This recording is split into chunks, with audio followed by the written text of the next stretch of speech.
Video ini menampilkan simulasi proses evaluasi layanan pada sebuah perusahaan jasa konsultasi dan administrasi. Dalam kegiatan operasional, pelayanan kepada klien sangat bergantung pada ketepatan waktu, koordinasi, dan kejelasan alur kerja. Ketika salah satu tahapan mengalami keterlambatan, efektivitas layanan secara keseluruhan akan terpengaruh. Melalui simulasi rapat internal ini, kita akan melihat bagaimana sebuah tim mengidentifikasi sumber masalah, berdiskusi secara profesional, dan menyusun strategi layanan yang lebih baik.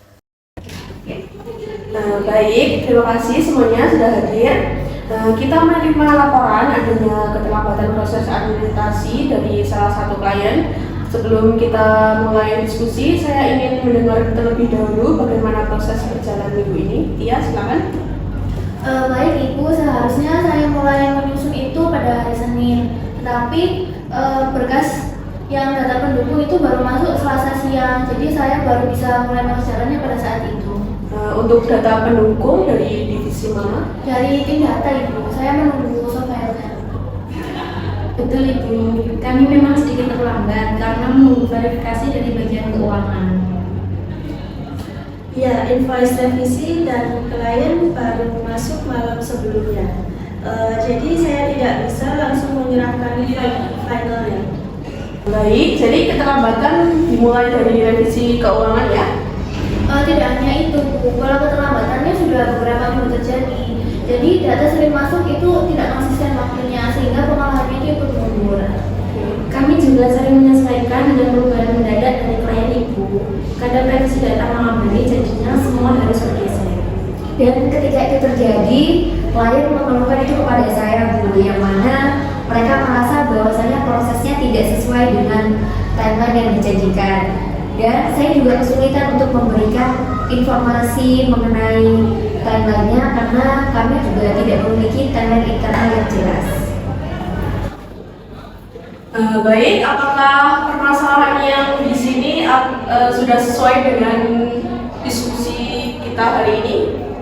Sudah Bu. Oke, untuk permasalahan yang pertama, tidak ada waktu baku untuk menyerahkan data. Untuk yang kedua, perubahan data tidak segera dikomunikasikan sehingga bagian lain menunggu. Untuk yang terakhir, tidak ada mekanisme monitoring progres layanan harian. Oke, berdasarkan diskusi tadi, kita rumuskan strategi. Untuk yang pertama, divisi keuangan menyerahkan revisi maksimal pukul 12 pada hari diterimanya dokumen dari klien. Untuk yang kedua, tim data bisa menyesuaikan dan menyerahkan data final pukul 3 sore. Untuk yang ketiga, administrasi dapat mengolah berkas pada hari yang sama sehingga penyelesaian H+1 tetap aman.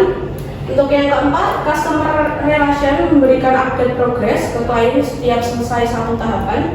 Untuk yang terakhir, membuat grup koordinasi harian untuk memastikan informasi tidak terlambat. Nah, dengan adanya alur yang ditetapkan seperti ini, saya rasa kami bisa menyesuaikan dengan jauh lebih baik, Ibu. Saya setuju dengan adanya deadline yang jelas, saya bisa prioritaskan dokumen keuangan yang paling penting. Saya juga lebih tenang Ibu pada waktu pasti untuk pengolahan berkasnya.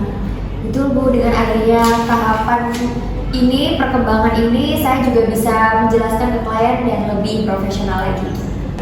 Oke, strategi bisa kita jalankan, untuk kehidupan bisa kita revisi kembali. Terima kasih atas kontribusinya. Rapat bisa diakhiri. Baik Ibu, terima kasih.